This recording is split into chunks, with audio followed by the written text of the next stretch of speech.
¿Crees que tiene sentido contratar a un abogado desde el inicio, cuando estamos empezando, pagándole una prima mensual? ¿O crees que es mejor al principio, cuando eres pequeñito, no tener a ese abogado, sino solamente contratar puntualmente los servicios? En esa primera fase, yo lo que recomiendo es que al menos aquello, en función del negocio, hagamos la reflexión de decir cuáles son los aspectos más importantes que van a sustentar mi negocio. Y en eso, sí dedicarle un poco más de esfuerzo desde el punto de vista legal. Es muy interesante también si te dan o no una opción de compra.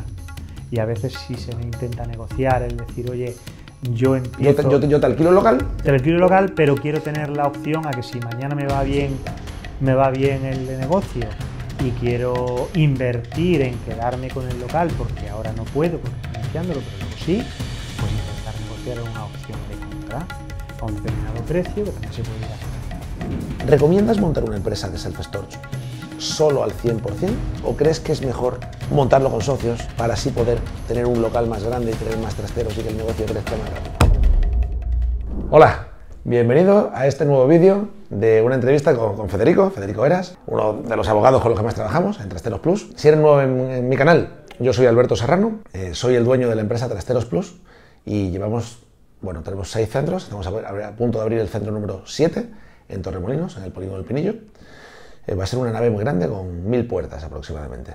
Y pero de eso no quiero hablarte hoy. Hoy he venido a entrevistar a Federico, acerca de preguntas que me hacéis muchos de vosotros sobre el punto de vista legal, sobre cómo comprar o vender un local para montarlo para trasteros, qué contrato debes de tener para alquilarle a un cliente, debes de constituir una sociedad limitada o no, o una sociedad tipo holding o no. Ese tipo de preguntas que me hacéis, creo que en lugar de responderlas yo directamente, que está muy bien que sepáis mi opinión, porque de hecho me la estáis preguntando, pero es mucho mejor que se la preguntemos a un profesional que está acostumbrado a hacer cosas de estas todos los días, ¿no? Entonces, Fede, muchas gracias.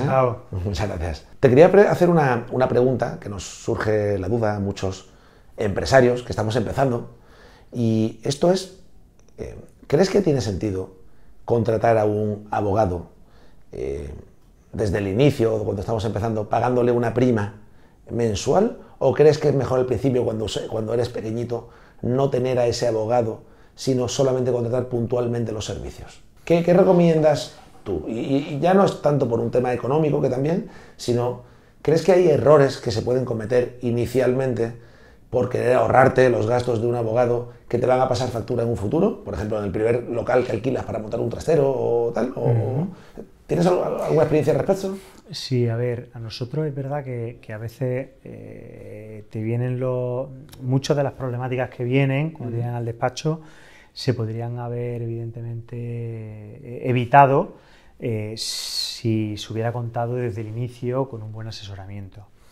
Eso no implica... O sea, que hay veces que firmas un contrato de alquiler o de compraventa, compras o alquilas un local para montarlo de trasteros y el problema no sale ahí. El problema sale a lo mejor dentro de 10 años, que a lo mejor pues vas a hacer con un socio un trato tal y de repente ahí no estás protegido ante ceder ese contrato a un tercero o hacer un socio. Correcto.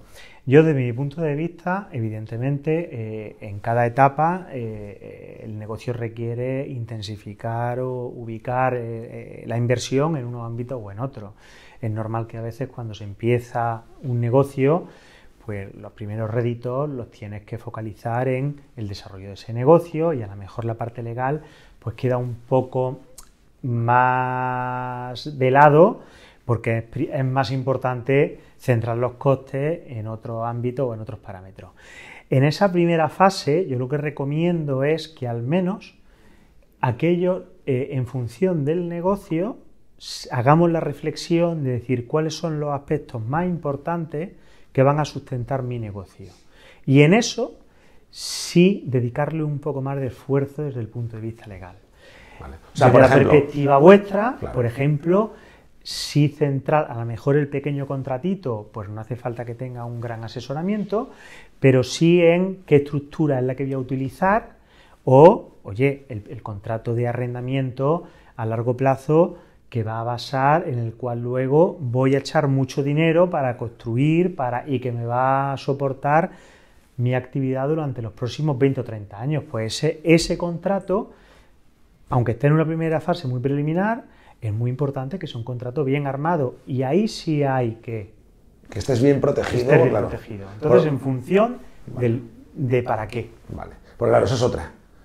Mucha de la gente que empieza en este sector, mi mujer y yo, que empezamos hace 15 años, pues no teníamos mucho dinero y pues entramos alquilando una nave o un inmueble o lo que sea en lugar de comprándolo, ¿no? Aquí muchas veces ocurre que la nave o el local perfecto para trasteros resulta del propietario te lo quiere alquilar por 5 años, como mucho por 7, no quiere contratos de largo plazo. ¿Qué puedes decir de si es interesante coger un local que esté en primera línea, en la mejor ubicación posible, pero a 5 años? ¿Qué riesgo tiene? ¿O qué recomiendas al respecto? ¿O crees que es mejor irte a un local un poquito más barato también y peor ubicado, pero más a largo plazo? Bueno, a ver, eso evidentemente es un aspecto que tiene una toma de decisión muy de negocio, no tanto legal. Yo, desde nuestra perspectiva, sí creo que al final, si uno va a hacer una inversión y va a hacer una inversión fuerte y en la cual además por los primeros años pues puedas tener un periodo de maduración, y a partir de ahí es cuando realmente empiezas a sacarle rédito, y además ha hecho un esfuerzo personal, temporal, inversor, económico, pues hombre, nuestra experiencia con los clientes es que suelen buscar primar todo, la posición o no la ubicación, pero primar pues que sean contratos estables a largo plazo en los que puedas tener ciertas ventanas de salida para acotar los riesgos, pero que a su vez, si va bien el negocio, que no te puedan echar a los 5 años o a los 3 años, para poder proteger pues todo ese esfuerzo que ha hecho, y que a lo mejor es al segundo, al tercer, al cuarto año, cuando ya empieza a tener ese rédito, ¿no? Sí, porque en ese contrato de alquiler, Fede, ¿qué puntos puede estar el propietario interesado en que tú le des como inquilino? ¿Vale? ¿Y qué puntos? Y tú puedes ceder ahí, pues por ejemplo, se me ocurre lo de obligado cumplimiento, o se me ocurre lo de subir todos los años el IPC y en algún año pues un IPC más un tanto por ciento, o se me ocurre lo de, no sé, pues que no puedas ceder o subarrendar el negocio, o que sí puedas. O sea, ¿cuáles son los puntos así más críticos de conflicto que hay en una negociación entre un propietario y un inquilino, según tu experiencia? Bueno, muchos de ellos los has comentado tú ahora mismo, ¿no? Sí. Se nota que tienes experiencia y...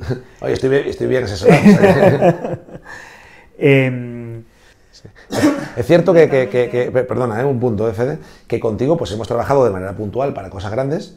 Yo al principio pues he trabajado con otro abogado, también con el que sigo trabajando, estoy muy contento, pero bueno, pues en este caso, pues tú, que tienes mucha experiencia, sobre todo en comprar y vender negocios y cosas de más holding, pues creo que eres la persona adecuada, ¿no? de tratar estos temas, ¿no? Por eso...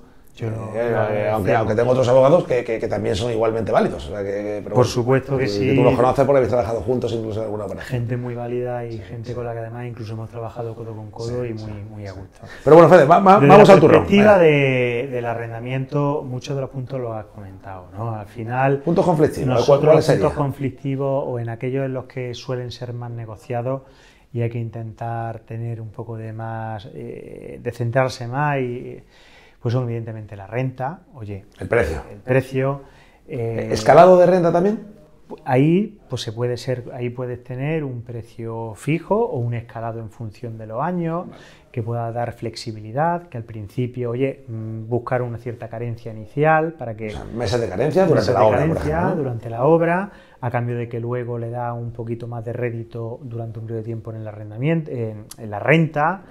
O sea, digamos como que yo no te negocio a ti, que eres mi casero, el 100% de lo que tú pides de alquiler al mes, yo lo acepto, pero déjame que te pague ese 100% a partir del año 4, a partir del año 5. Correcto. Y te pago un poquito el año 1, un poquito más el año 2, un poquito más y llego al 100% en el año 4, en el año 5. De tal manera que yo a mí esos 3 o 4 años iniciales de pagar menos renta me vienen muy bien, porque el negocio de self-storage tiene una travesía por el desierto.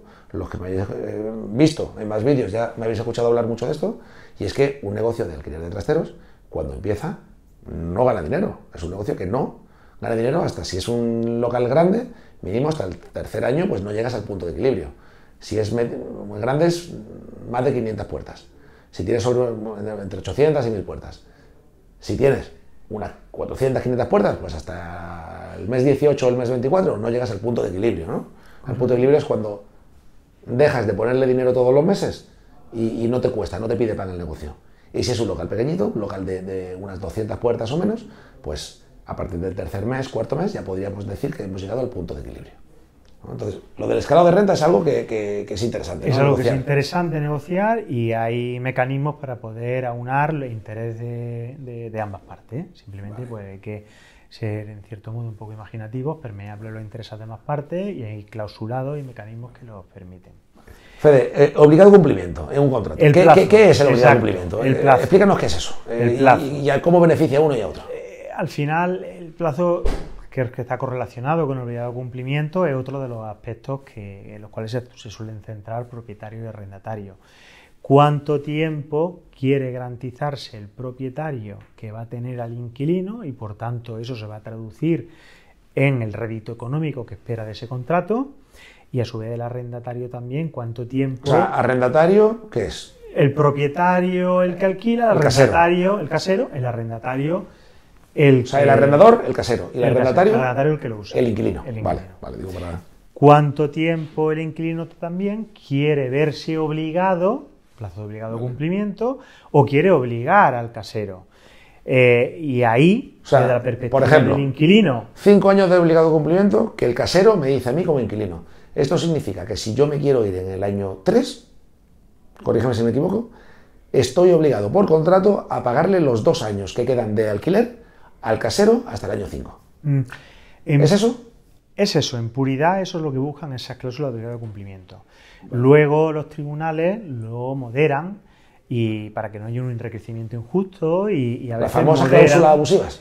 Claro, básicamente, al final los tribunales a veces dicen, oye, el inquilino se te ha ido 2 años antes del obligado cumplimiento, pero es verdad que tú has tenido a tu disposición el inmueble para poder alquilarlo de nuevo, con lo cual parece que no es muy justo que tú estés cobrando durante esos 2 años de otro tercero y a su vez que te pague el inquilino esos 2 años. Entonces a veces hay moderaciones.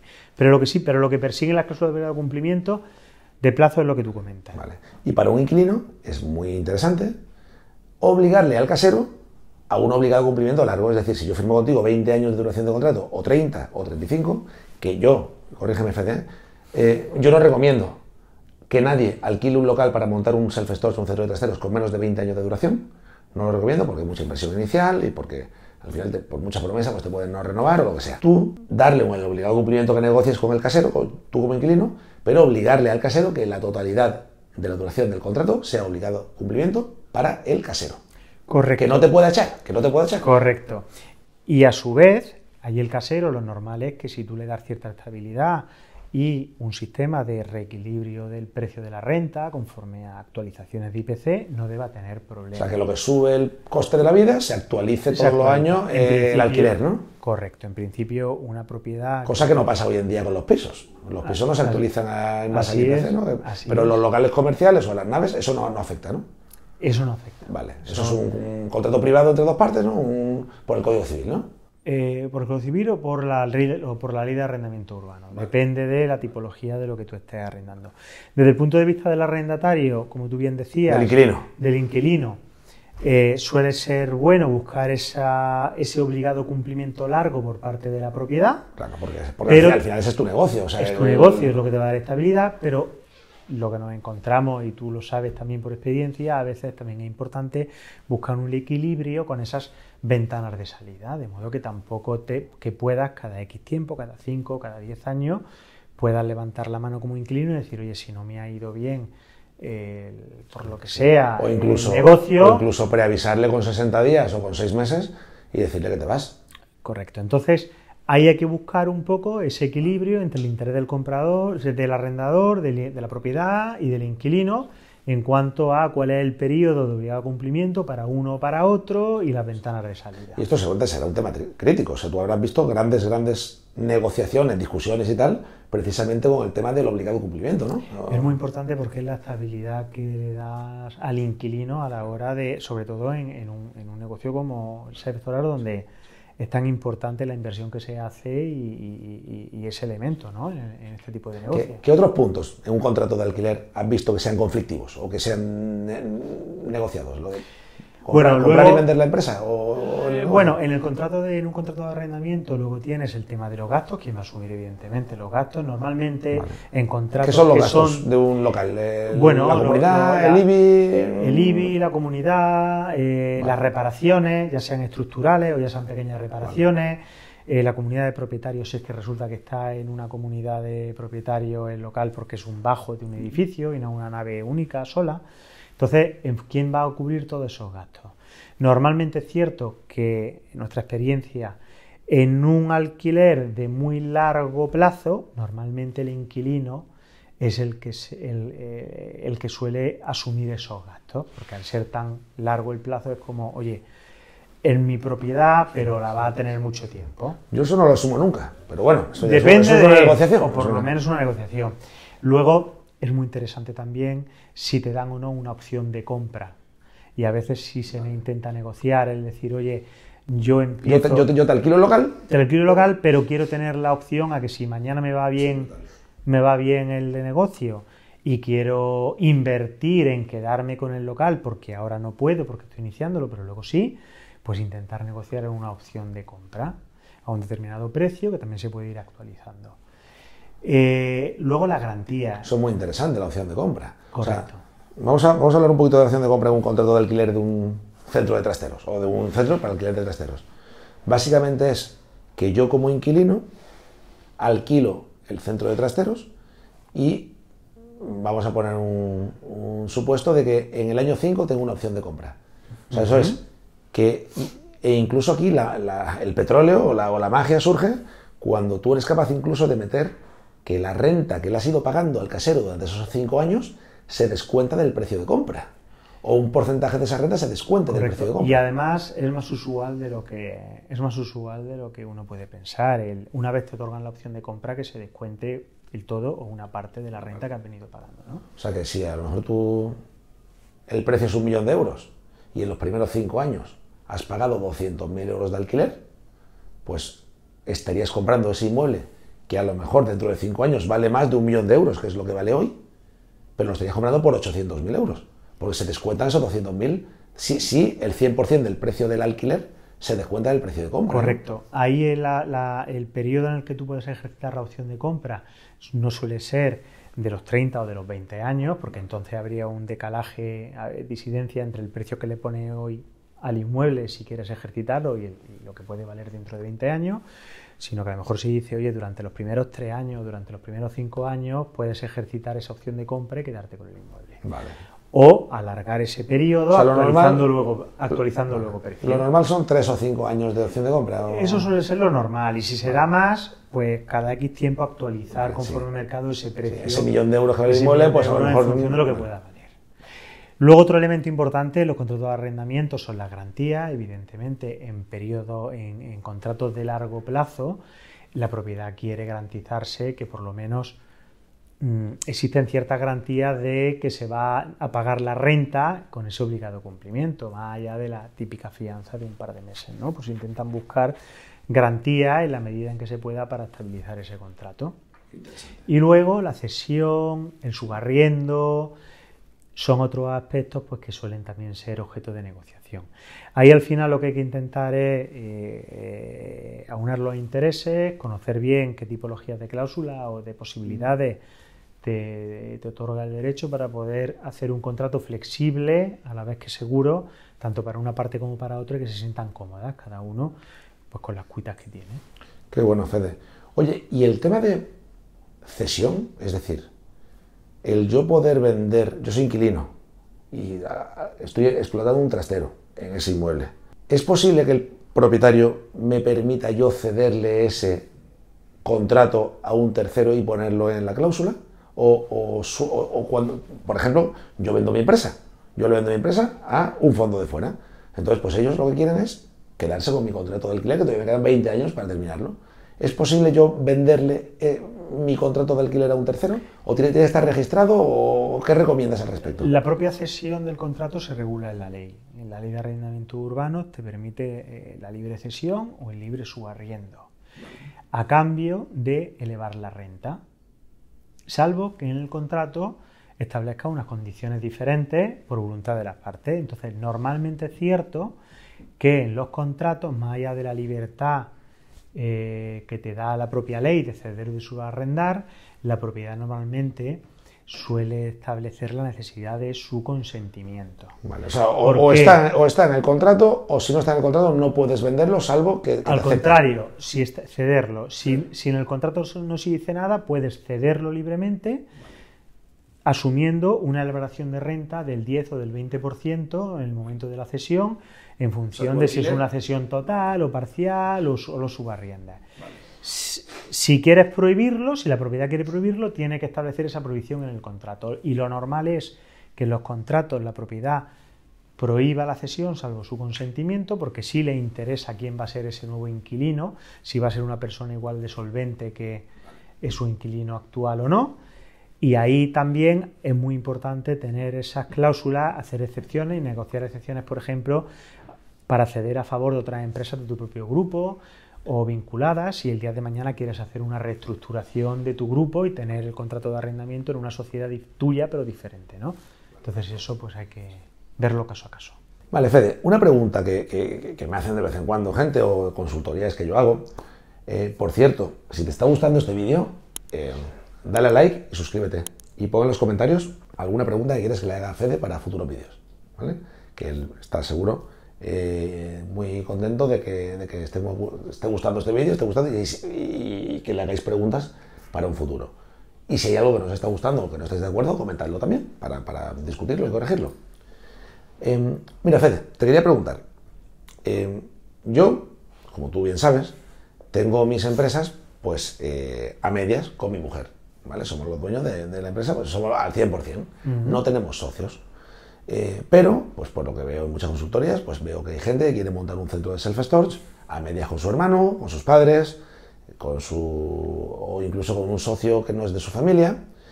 Y tú aquí tienes mucha experiencia al respecto, tanto casos de hermanos que se han peleado, de padres e hijos que se han peleado, o socios que se han peleado o que les ha ido bien. ¿Recomiendas montar una empresa de self-storage solo al 100%? Aunque tenga que ser más chiquitito, pues porque no eres capaz de llegar a un local suficientemente grande. ¿O crees que es mejor montarlo con socios para así poder tener un local más grande y tener más trasteros y que el negocio crezca más rápido? ¿Tienes alguna opinión fundada en base a tu experiencia? No tanto, quizá no pueda contestarte con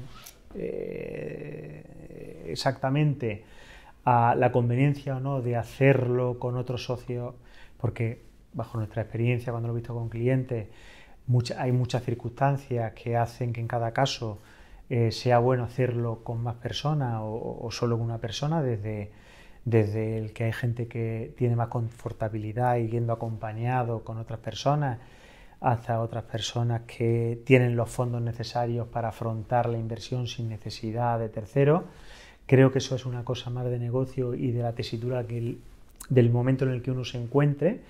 Sí te puedo decir, a ciencia cierta, que si finalmente se decide hacerlo con otros socios, es muy importante desde el inicio regular muy bien, bajo nuestra experiencia, tener un pacto de socios, un acuerdo de socios. ¿Un pacto de socios? ¿Qué es eso? Un pacto de socios.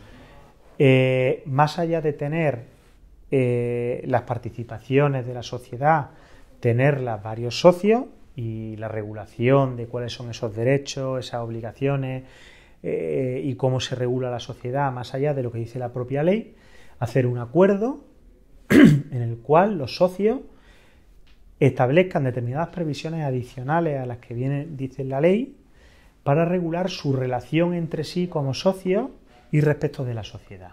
Por ejemplo, cómo se van a tomar qué decisiones son para tomar los socios son lo suficientemente relevantes para ellos como para tomar por una mayoría reforzada más allá de la propia que dice la ley legal.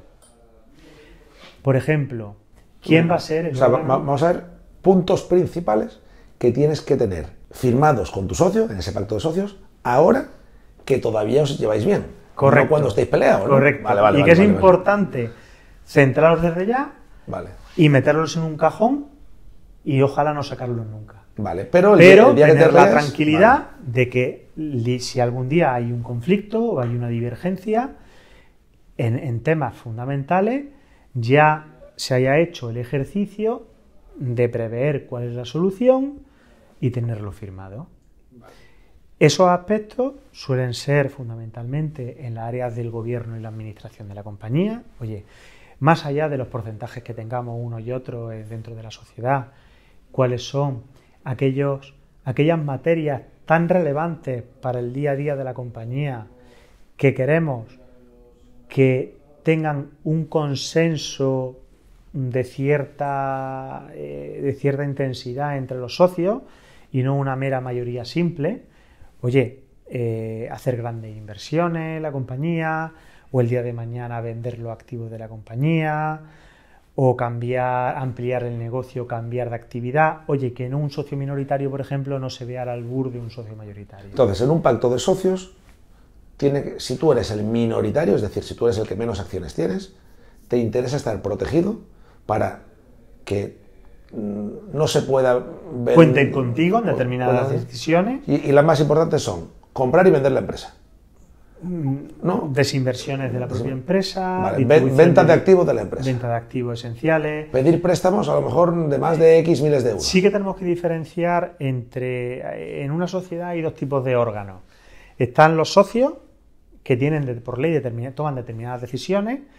Estamos hablando de ampliaciones de capital, reducciones de capital, entrada de nuevos socios, aprobación de las cuentas anuales, dónde va a destinar los beneficios del ejercicio, si va a distribuir dividendos o no va a distribuir dividendos, qué va a hacer la sociedad sobre determinados activos esenciales, activos importantes por su naturaleza para el negocio o por su importe económico. Todo eso es propio de la Junta, de los socios. Y esos son los temas fundamentales, o uno de los temas. ¿Cuál va a ser el órgano de administración? Si va a ser un administrador único, si va a estar todos los socios representados, si va a ser un órgano colegiado, quién va a tener poderes, quién no. Y eso los socios son los que van a decidir. Y esos son elementos muchas veces lo suficientemente importantes para pararse, sentarse y decir, oye, estos asuntos o algunos de estos no solamente los va a poder adoptar el socio mayoritario, sino que también el minoritario, oye, pues va a tener cierto voz y voto. Luego hay otra parte del día a día de la compañía que quien lo desarrolla es el órgano de administración, es el quien decide si la sociedad se financia, pide un préstamo, no lo pide, dónde arrienda, a qué condiciones arrienda, cuáles son esas inversiones que va a hacer o no va a hacer. Toda esa parte del día a día es el órgano de administración, por eso también la Junta es muy importante que decida entre los socios quién va a ser los administradores, quién va a estar al frente. Eso según del órgano de administración, el otro aspecto que es importante regular en el órgano de administración. Luego hay otra parte, el pacto de socios. Otra parte muy importante es, desde la perspectiva de los socios, qué esperáis unos socios de otros para el proyecto, y eso también se puede llevar a un pacto de socios. Oye, si a lo mejor hay un socio que es inversor y tú le das entrada porque esperas que haga determinadas aportaciones o prestaciones o apoyo al futuro, déjalo por sentado ya en el propio pacto de socios. Si tú dentro de con tu socio quieres dejar sentado y quieres tener una prestación de servicio o apoyar a la compañía, o tú esperas algo de tu otro socio en favor de la compañía, regúlese y déjese las condiciones desde el principio, desde el punto de vista tanto cualitativo como de importes, para que no haya luego, es mejor tener, dicen en mi tierra que me vale mejor una colorada que 100 amarillas, ¿no? Es mejor sentarse el primer día e intentar con los socios decir, oye, esto es lo que yo veo, a mí es lo que me gustaría, y si hay que discutir un poco, discutir, pero poner las reglas y luego ya centrarse en el negocio, que una vez ya hecho la inversión, que luego el día a día salgan estos problemas, ¿no? Luego también desde la perspectiva de el régimen de transmisión de las participaciones. ¿Qué pasa si un socio se te va? Oye, quiere vender sus participaciones. El otro socio tiene un derecho de adquisición preferente, no lo tiene, es libre que un socio transmita las participaciones a favor de cualquier tercero, o por lo menos a favor de su cónyuge o de su hijo, o no, o tiene su otro socio un derecho de esa adquisición preferente. Si te viene el día de mañana una oportunidad y una serie de socios que confluyen por un determinado precio quieren la mayoría vender al tercero, ¿pueden arrastrar al resto y desinvertir o no? ¿Qué pasa el día de mañana si un socio fallece? ¿Qué pasa con esas participaciones? Hay determinados aspectos desde la perspectiva del régimen de transmisión que legalmente tiene algunas soluciones, pero hay otros aspectos u otras circunstancias que pueden darse en el futuro y que son más cotidianas de lo que parece, que legalmente no están cubiertas y que a lo mejor es bueno o los socios lo quieren cubrir de otra forma. Pues eso también es objeto de un pacto de socios. O, por ejemplo, por no dilatarnos mucho más en este tema, pero, por ejemplo, las situaciones de bloqueo. ¿Qué pasa cuando dos socios al principio, esto es como un matrimonio, ¿no? Cuando al principio todo va bien, pero resulta que luego puede que a mitad de camino haya determinadas visiones diferentes sobre el negocio que hacen que se genere un conflicto entre esos socios. Si no hay un buen mecanismo ya prepactado, firmado, de obligado cumplimiento, sobre qué pasa si hay un conflicto, y en ese caso, si se vende la empresa a un tercero, o si uno se la queda y el otro se le paga su porcentaje, o qué es lo que pasa, si no se establecen mecanismos, puede que al final los socios se vean encerrados en la compañía y en una compañía en la cual hay un conflicto que lo único que va a hacer es que la compañía poco a poco pierda valor. Por eso es muy importante, cuando nos preguntaba antes, depende de las circunstancias, será bueno o malo afrontar un negocio con un tercero o tú solo. Lo que sí es muy importante por nuestra experiencia es que si lo afrontan con un tercero, generes ese pacto de socios y le dediques un poco de tiempo a poder ver cuáles son esos puntos para poder trasladarlo. Qué interesante, Fede. Oye, pues ya hemos llegado casi al final del vídeo. Muchas gracias. La verdad que lleváis casi media hora escuchándonos, Fede, o sea que es señal de que te gusta lo que estás escuchando. Acuérdate de darle a like y suscribirte. Mira, te quería comentar una cosa. Si te interesa ponerte en contacto con Fede o con cualquiera de su equipo, escríbeme un email a a.serrano@trasterosplus.es y te pongo en copia con Fede si quieres pedirle asesoramiento o lo que sea. Él está seguro encantado de recibirte. Así que muchas gracias, Fede. Sí. Nos vemos pronto. Es un placer, nos vemos pronto. Chao.